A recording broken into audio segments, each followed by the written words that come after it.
Olá, hoje nosso ponto de encontro é com o vereador Emílio Cury, que traz um convidado muito especial, o professor doutor Christian Lobauer. Ele é mestre e doutor em ciência política pela Universidade de São Paulo, é professor universitário desde 1998, foi pesquisador e professor do Núcleo de Pesquisa em Relações Internacionais da USP, foi comentarista da bancada do jornal da TV Cultura, foi gerente de relações internacionais da Fiesp. Atualmente, desde 2019 até 2022, ele também foi executivo da CropLife Brasil, Associação Brasileira das Empresas de Defensivos, Biodefensivos, Biotecnologia e Sementes. Atualmente é diretor do Conselho da Agricultura da Fiesp. Desde 2006, conselheiro internacional da Universidade de São Paulo, de Relações Internacionais USP. Ufa, quanta coisa o seu entrevistado tem para nos prestigiar hoje aqui no nosso programa, né, vereador Emílio? É um privilégio ter o Christian aqui para contar um pouco mais sobre o agro, né? Bacana demais. Um subsídio, né? É verdade. Professor, muito obrigada pela sua participação conosco hoje aqui no Ponto de Encontro e falarmos um pouquinho do agronegócio. Ninguém melhor do que você, do que o Emílio, para estarmos orientando a nossa população da importância do agro, né? Bom dia, olha, é um prazer estar com vocês aqui no Ponto de Encontro, contigo e com o meu querido Emílio Cury, que é uma pessoa que tem atuado no interesse da população de Ribeirão Preto nos últimos anos, tem ajudado muito a construir um partido político com uma cara nova, que é o Partido Novo. Então, satisfação estar com vocês para falar de várias coisas, inclusive da nossa vocação nacional, que é a produção de alimentos, né? O agronegócio, toda a cadeia de produção, de criação de riqueza do agronegócio, que é uma bandeira também da cidade de Ribeirão. Então, um prazer estar com vocês e vamos conversar sobre todos esses temas aí. Emílio, eu queria que você perguntasse para o Christian Lobauer. Nós falamos da importância do agro. Você, como vereador agora, pela segunda vez, volta a casa, né? O bom filho a casa torna. Que você batesse um papo com ele e falarmos, trazendo para a nossa região de Ribeirão Preto a importância do agro, a importância da pessoa do professor Christian Lobauer neste ponto de encontro e todos esses enriquecimentos que traz para a nossa comunidade. Bem, Jane, agradecer a todos aqui, agradecer ao professor pelo esse convite e falar que nós estamos aqui para mostrar que Ribeirão hoje é a capital do agronegócio. Nós temos uma feira, uma das feiras mais importantes da América Latina na nossa cidade. E essa feira, além de proporcionar uma visibilidade para Ribeirão Preto, para o Brasil inteiro, além para o mundo inteiro, a gente também proporciona na questão de serviços para a nossa cidade. Na feira, na AgriShow, Ribeirão Preto tem quase 100% dos hotéis lotados. Nós temos bares, restaurantes, serviço. É uma maravilha, é um Natal em abril em Ribeirão Preto. Abril, maio, sempre é um Natal para o comerciante de Ribeirão Preto. Então essa primeira importância que nós temos que defender sempre para ter mais eventos, esses eventos de negócio em Ribeirão Preto. Então essa é uma bandeira minha nesse quesito. Agora, outra bandeira, a importância do agro, eu acho que Ribeirão é baseado no agro. Nós começamos aqui, quando a cidade foi fundada com a cultura do café, depois a crise de 29, a cultura foi mudando para cana-de-açúcar e nós formamos um polo aqui na região. Então, por exemplo, Sertãozinho é um polo industrial. A gente tem as indústrias de base para a indústria canavieira. Ela começou com isso hoje, ela faz indústria de química, petroquímica, é um polo de desenvolvimento muito grande, que é linkada a Ribeirão Preto. Então, a região vive de Ribeirão Preto. Assim, o professor Christian está conosco, mas eu lembrar do Golfeto. Um dia ele falou, se cair uma bomba atômica e Ribeirão for protegido por uma doma e não acontecer nada na cidade, só que a região devastar, Ribeirão Preto em poucos anos morre. E ao contrário, se quer uma bomba, só destruir a cidade de Ribeirão e não acontecer nada com a região, Ribeirão prospera muito. Então nós dependemos da região, nós dependemos do agro. Agora, Christian, eu queria falar um pouco sobre essa loucura que o agro brasileiro vive para conseguir se firmar nos mercados internacionais. O que acontece que o agro sempre o brasileiro é combatido através do problema ambiental, do problema de barreiras sanitárias, de todos esses problemas? O que acontece com a gente aqui? Olha, Emílio, eu acho que tem vários aspectos no que você está dizendo. O agronegócio, deixa eu só completar uma coisinha que você estava falando, que eu acho que é muito importante, que é sobre a região de Ribeirão Preto, sobre a cidade de Ribeirão Preto, e sobre o que um setor da economia, o setor de produção de alimentos e de energia, pode gerar de riqueza e de prosperidade. Então, Ribeirão é só um desses exemplos, talvez o primeiro, o mais marcante, o pioneiro de outras regiões do Brasil, que em função da produção de alimentos e da produção de energia se transformaram em polos de riqueza, desenvolvimento, prosperidade, melhores índices de educação, menos pobreza e assim por diante. Então é uma coisa que a gente tem que repetir, comunicar e colocar os dados na mesa para todo mundo saber, porque ainda tem muita gente que fala um monte de bobagem a respeito da produção de alimentos, etc., inclusive em Ribeirão, né? Quando você leva a questão para o ambiente internacional, acontece duas coisas. Primeiro que o desenvolvimento do agronegócio brasileiro ele se deu justamente em função da sua integração nas cadeias produtivas internacionais. A produção de açúcar, de suco de laranja, de café, de soja, de milho, das proteínas animais, são todas produções integradas às cadeias internacionais de valor. Então o Brasil é grande exportador, né? Então, o resultado disso é que os concorrentes internacionais trabalham, como é natural que aconteça, para conter essa expansão, porque é uma concorrência que vem de um país que é muito competitivo. Então, esse é um dos primeiros problemas. A gente enfrenta muitas retenções, né, muito protecionismo, muita tentativa dos nossos compradores dos mercados internacionais de conter, através de barreiras sanitárias, não sanitárias, tarifas, a entrada do Brasil, dos produtos brasileiros. Aí acrescenta-se a isso o problema que se levantou agora. Uma das maneiras de se fazer isso é através da agenda ambiental. Então é muito difícil, tem sido muito difícil o Brasil mostrar que, apesar de ele só usar 7,8% da sua área para fazer a produção de alimentos com as lavouras, ao contrário de outros países que utilizam 30%, 40%, 60%, principalmente países europeus, e apesar de ele ter 66% de toda a sua área, exatamente como estava quando Pedro Álvares Cabral chegou aqui, os biomas estão intocados, isso não tem sido suficiente para enfrentar uma resistência do mundo, da nova agenda internacional, que acusa o Brasil de destruir a natureza para colocar a agricultura no lugar. É uma ideia falsa, é uma ideia que não tem base científica. É evidente que o Brasil tem alguns problemas para resolver, como garimpo ilegal, com extração de madeira ilegal, com deforestation, né, com derruba de floresta ilegal, com a criminalidade nas regiões amazônicas, principalmente. Tudo isso são problemas, mas não tem nada a ver com a capacidade brasileira de produzir alimento e a relação de sustentabilidade da agricultura com o meio ambiente.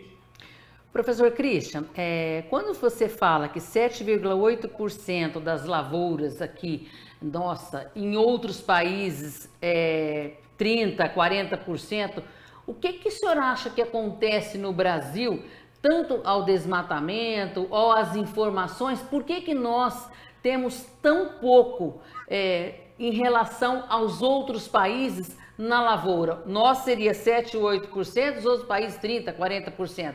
O que o senhor acha que acontece aí? Então, eu estou me referindo ao uso da terra.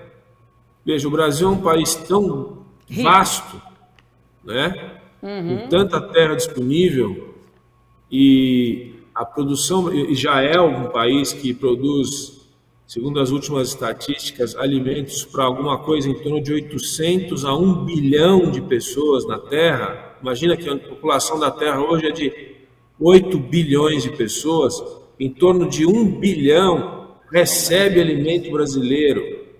E o Brasil faz isso em apenas 7,8% do seu território. É muito o resto do território está ocupado por ou pastagens, terras degradadas ou os biomas naturais. Então isso é uma coisa que tem que ser repetida muitas vezes, porque as pessoas parecem que não perceberam ainda, principalmente os estrangeiros. O que nós queremos dizer com isso é que se o Brasil dobrar a produção de alimentos, quiser dobrar o uso da terra, para dobrar e triplicar a produção de alimentos, ele vai para, vamos supor, 16%, que ainda é uma expansão em cima de áreas degradadas, pastagens geralmente, e não vai encostar em bioma nenhum. Pelo contrário, Então, né? Vai ajudar a terra, né, professor? Exato, vai dar um benefício para a Claro. terra, vai recuperar a terra, em torno de uma série de lavouras até. Nós não estamos nem considerando aqui nos nossos dados 1,2%, que colocaria então o nosso número em 9%, quando a gente inclui as florestas plantadas, eucaliptos, pinos, aliotes, tudo para a indústria de papel e celulose, tá certo? Então, você imagina que toda essa indústria, toda essa pujança de atividade agrícola ocupa hoje 9%. Se a gente dobrasse em cima de terras degradadas, que são pastagens, a gente teria muito espaço para produzir e não estaria tocando em nenhum bioma e destruindo nenhuma área de natureza original. Então, isso tem que ser reproduzido de muitas formas, de várias maneiras, com todos os dados, porque as pessoas, se nós vivemos 86% dos brasileiros vivem nas cidades, tem pouco acesso a esse tipo de informação e é necessário que todos prestigiem essa atividade que gera tanta riqueza. Vereador Emílio, o senhor acha que tem que ter um incentivo maior aí do poder público, dos gerentes aí, quando o professor Lobauer coloca que a terra está aí, nós temos uma amplitude muito grande, falta um incentivo, falta um conhecimento para esse homem do campo, falta incentivo para ele, Emílio? Não, o que a gente precisa é do governo parar de atrapalhar. Além dos ambientalistas que atrapalham demais, porque assim, os ambientalistas só podem ser faquir, né? Porque a gente vai comer o quê? Porque para eles não pode produzir mais nada, trava tudo. E eles estão amando do mercado externo. As ONGs são patrocinadas por empresas lá fora. Internacionais para deter o agronegócio. Porque o agronegócio europeu é subsidiado. Custa para o governo para ter a competitividade do Brasil. Então, eles são trabalhados, os ambientalistas são manipulados pelas empresas lá de fora, eles fazem esse serviço contra a nação e isso a gente precisa deixar claro. Por exemplo, o que estava falando da área que é usada. A Grã-Bretanha usa 67% da área dela, 56% se eu não me engano, a Dinamarca é 67%. Esses países não têm mais como crescer. Nós usamos só 8%, 9%, entendeu? Então, e alimentamos quase 1 bilhão. Mas se a gente dobra a área, não acontece nada. E aí a gente toma mais o mercado deles e eles vão ter que subsidiar mais. Por quê? Porque o agricultor europeu vota, como o agricultor brasileiro vota. Só que aqui a gente não tem subsídio, a gente faz porque é uma vocação do nosso país. A nossa vocação é produzir alimento. E alimento é um bem estratégico. O incentivo é muito pequeno para esse agricultor. Além de não ter o incentivo, tem o atrapalha. O governo atrapalha. O que a gente faz de estar na política é para tentar segurar o governo. Nós temos que diminuir o governo, parar de atrapalhar. Por exemplo, na Europa, só o país, a Alemanha e a França, eles têm quase 70 mil quilômetros de ferrovias. Lá no Mato Grosso, nós temos só 200 quilômetros de rodovia. E o maior custo que tem de levar alimento do transporte é o rodoviário. E a gente não consegue fazer ferrovia, por quê? Porque o ambientalista sempre cria um problema. Facilitaria muito, né, vereador? Em custo, benefício, em também você tem uma paisagem bacana quando você vai pelos trilhos, quer dizer, há um incentivo muito bacana onde você coloca que os ambientalistas travam isso. E trazendo para a gente aqui, quando o professor Christian Lobauer coloca, né, Ribeirão Preto, vamos trazer um pouquinho para Ribeirão Preto. Nós somos aí a capital do agronegócio, né? E quais são os incentivos que o vereador hoje, Emílio, coloca aqui na casa e trazendo aí com o professor de renome para nos orientar um pouquinho mais, tocando aí na ciência política?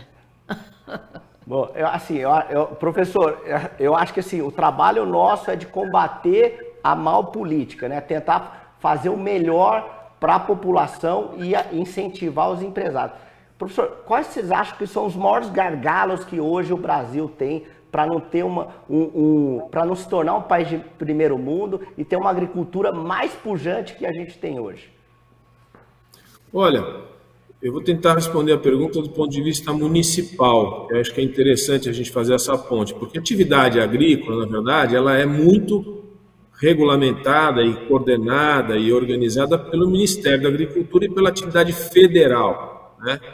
As secretarias estaduais têm uma função importante e as municipais também, mas não são tão importantes ou tão marcantes quanto a atuação federal. Mas ainda assim, você disse uma coisa muito importante, que uma das coisas que justifica e explica historicamente o desempenho da agricultura brasileira é justamente a saída do governo dos processos de controle de preços dos anos 80. Para quem não estava, quem é mais jovem e não lembra, todos os preços das commodities, do açúcar, do café, do suco de laranja, eles eram controlados, né? As agências brasileiras de controle de preço, a exportação, o preço de exportação era controlado, toda a atividade agrícola, o uso da terra era controlado. Quando o governo saiu dessa atividade, nos anos 80, foi um dos fatores que ajudou a fazer com que o agronegócio virasse o que é. O Brasil era importador de alimentos há 40 anos atrás, o Brasil importava carne, o Brasil importava arroz, importava feijão.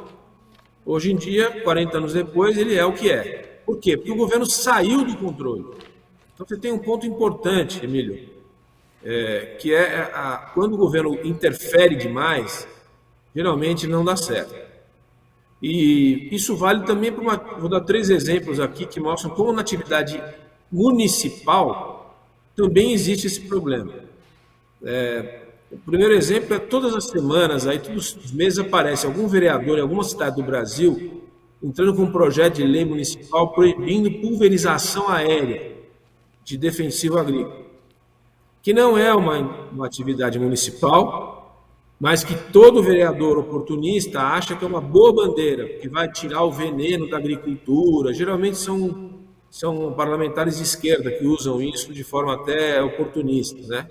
Então, uma das coisas que tem que sempre prestar atenção como vereador são esses projetos de lei que interferem no uso de insumos agrícolas, principalmente defensivos, ou até sementes geneticamente modificadas, que vereadores desavisados levam para as câmaras municipais.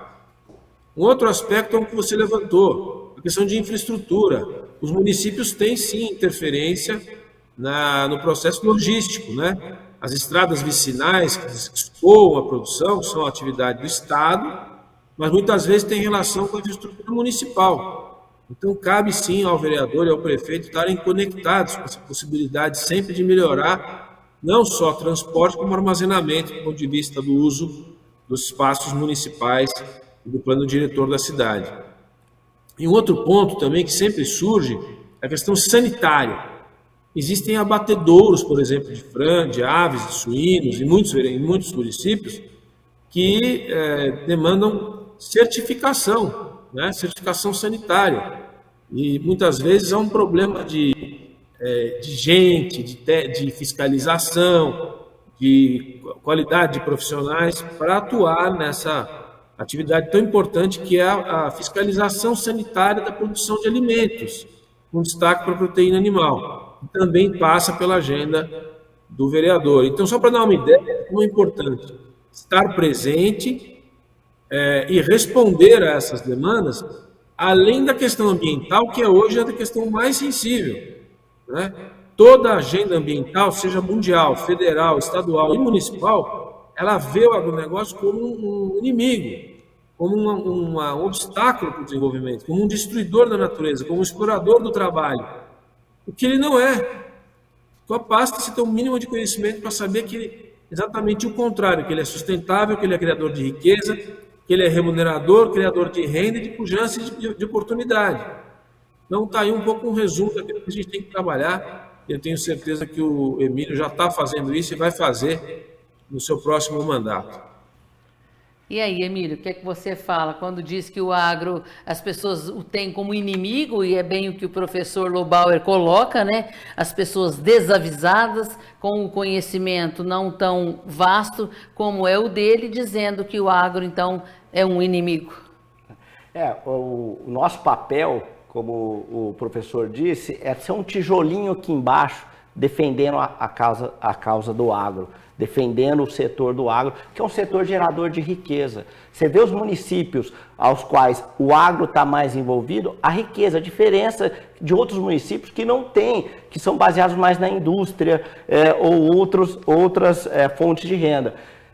O professor, ele viaja muito o Brasil, ele conhece tem lá no Mato Grosso, Sinop, Alta Floresta, ele esteve lá, o mesmo Piauí, municípios muito pobres, que quando vem o agro, traz o desenvolvimento para o município. Modifica, né? Modifica vereador? Tudo. Vem a questão da educação, a questão do comércio, tudo. Fortalecendo, o agro fortalece o município. Fortalece o município. Só que a gente tem que defender, porque nós temos os inimigos, que é bem que o professor citou, o problema ambiental, a legislação, e esses vereadores desavisados vão a serviços de forças maiores para combater uma coisa que vai trazer o bem para a população, que vai trazer a riqueza. Então a gente vai estar aqui para estar defendendo isso, e a gente promete que a nossa bandeira sempre é a mesma. A nossa bandeira é para defender a questão do agro. Eu queria perguntar mais uma coisa para o professor, a questão agora fiscal, professor. Essa reforma que nós estamos tendo aí, a reforma tributária, ela contribui ou não contribui para o agro? Como é que você vê essa reforma? Essa questão. Olha, a reforma tributária, a gente nem deveria chamar de reforma, né? Na verdade é um ajuste, é uma simplificação, a tentativa de se fazer uma simplificação e integrar 5 impostos em um imposto só e entrar num processo de retirada da carga tributária da cadeia produtiva e levar para a cadeia produtiva e tirar esse peso da cadeia produtiva e colocar no consumo, né? Como acontece em vários países, no valor agregado, né? No mundo inteiro você tem um imposto só que se chama IVA, que é um imposto que qualquer produto que você compra, você paga um pouquinho no final do preço daquele produto. Então haveria uma organização, uma simplificação, e isso é bom para a economia inteira, não só para o agronegócio. O problema é que no Brasil a gente tem uma sanha, uma dificuldade crônica de se reduzir os gastos do governo. Então, a alíquota final desse novo imposto, da união dos 5 impostos que vão se integrar, ela talvez fique mais alta do que a soma dos impostos anteriormente utilizados. Então, a gente talvez tenha aí, provavelmente vai ter uma alíquota final que é a maior IVA do mundo. Então, não vai ser uma troca de 6 por meia dúzia. Você vai simplificar os processos que as empresas têm de controle tributário, mas vai ser uma carga muito parecida ou até maior do que tinha antes, o que não é, ao meu ver, mais suportável pelo Brasil. E para incluir nessa conversa um tema muito contemporâneo, que está na pauta hoje aí dos jornalistas amigos, é a medida provisória 2770, que é essa aí que vai intenciona tirar os benefícios fiscais de PIS e COFINS dos exportadores, que é uma verdadeira bomba atômica no agronegócio, porque é um setor muito exportador E é uma medida que foi tomada de cima para baixo, sem nenhum debate, e que vai direto no caixa das empresas, principalmente produtoras de alimento. Então, isso é o tipo de coisa, Emílio, que a gente tem que combater no Brasil, em todas as instâncias. Essa é uma matéria federal. Provavelmente o Congresso vai evitar que essa medida provisória tenha sucesso, mas é um problema nacional, esse de se aumentar impostos e uma agenda da Receita Federal. Quem manda no Brasil é a produção, não é a Receita Federal. E nós somos vítimas constantes dessa agenda, essa sanha arrecadatória com um Estado perdulário, gastador, mal gastador, e que fica arrancando cada vez mais recursos da sociedade, da produção, inclusive do agronegócio, que é a única área no Brasil que ainda apresenta algum desenvolvimento na economia geral.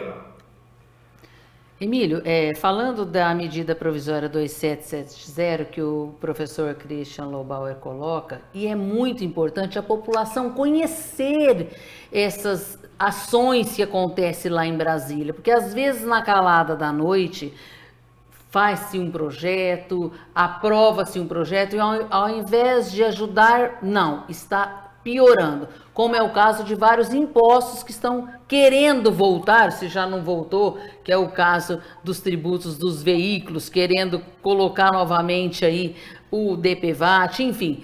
Isso que o professor coloca é importantíssimo demais, a gente tem que abrir a boca, a população tem que conhecer, tem que saber, porque ao invés de reduzir, é claro que de 5 tributos vamos deixar só 2, mas esses 2 vão valer a pena? Será que vai reduzir mesmo? Mas como ele coloca, vai aumentar? Então isso para o agro e para quem vai exportar é péssimo, né? Não, é péssimo para quem gera riqueza. Essa sana do governo, de todos os governos, tanto federal, estadual e municipal, a arrecadação é muito grande. Essa é uma bandeira do nosso Partido do Novo. Combater esse Estado que cada vez se agiganta mais e toma recursos do próprio cidadão. Porque, Jane, na verdade, quem paga muito imposto não é o bilionário, não é o milionário, não é o rico, né? É o coitado que não sabe se defender. O bilionário, ele tem escritório de advocacia, ele tem político que ele consegue pôr no bolso, ele consegue todos os recursos. As manobras fiscais aí, né? Total. Vereador? O coitado que está lá na favela, o coitado que está no comercinho, o pequeno comerciante, esse que paga. Então nós precisamos fazer o seguinte, meu trabalho, além de defender o agro, meu trabalho é diminuir o tamanho do Estado. Então, é diminuir o tamanho da prefeitura. Não dá voto diminuir a prefeitura, mas eu não estou por voto. Eu estou aqui pelo ideal da gente ter um país melhor para ajudar o mais necessitado. Nós precisamos trabalhar isso. A gente precisa diminuir o Estado e a gente precisa facilitar para o empreendedor em Ribeirão Preto. Sabe, fora do agro, só um dado. Para se aprovar um loteamento na cidade de Ribeirão Preto, que o loteamento vai gerar IPTU para a prefeitura, é um imposto ad eterno, que a prefeitura vai aumentar a arrecadação e não vai, porque está se construindo novas casas, nova moradia. Em média, emprego para pedreiro, pintor, mão de obra, né? Mão de obra total. O que acontece? Mão de obra não qualificada, que é o mais importante dos empregos. A mão de obra não qualificada. O que acontece aqui em Ribeirão? Em média, leva 8 anos e meio. Então, nós temos uma Secretaria do Planejamento que barra aumentar a arrecadação, aumentar emprego. A gente tem o mal da máquina pública. Não estou falando dos políticos, mas tem o mal da máquina pública. Nós precisamos combater esse agente mal da máquina pública, para a gente conseguir transformar a cidade e transformar o nosso país. Nosso programa já está quase terminando. Eu queria perguntar para o professor Christian se tem algumas considerações finais, professor, para a gente estar colocando e fazer um convite novamente para estar aqui nos orientando, nos auxiliando, você que é um mestre aí de políticas públicas, falando um pouquinho, conversando hoje com o vereador Emílio Cury e abrindo alguns horizontes para que a gente possa fazer a diferença através dessas iniciativas e dessas informações, professor. Bom, primeiro, muito obrigado pela oportunidade de estar com vocês aqui no Ponto de Encontro. Eu estou à disposição sempre que puder ser útil para vocês, para tratar desses temas tão importantes que são o desenvolvimento brasileiro através da indústria, de alimentos e de energia, tão bem representada em Ribeirão Preto, que é a base da economia de Ribeirão Preto, produção de alimentos, produção de energia, que é a vocação desse país. Energia limpa, diga-se de passagem. Em relação ao nossa conversa aí, ao Emílio, eu queria dizer que o Emílio tem feito um trabalho muito bom na vereança, espero que ele continue na próxima gestão. A gente tem nele uma representação de uma pessoa que conhece a indústria de alimentos e de energia da região, sabe da importância que ela tem e vai ajudar a prestigiar essa atividade na criação de riqueza, de emprego e de renda para os ribeirão-pretenses e para toda a região. Então, deixo aí marcado esse registro e agradecendo ao convite de vocês, cumprimentando o ponto de encontro, desejando sucesso a todos. Emílio? Só agradecer, muito obrigado, professor, pela sua oportunidade, pelo seu tempo de estar esclarecendo para nós os principais problemas do agro e estar conosco junto aí nessa caminhada de a gente fazer um país melhor, um estado melhor e uma cidade melhor, que o que me traz aqui é proporcionar e fazer uma cidade melhor para todos. Filho de Ribeirão, né, tem que cuidar da sua cidade. Bem, e nosso ponto de encontro vai ficando por aqui. A semana que vem tem mais, eu espero vocês. Até lá!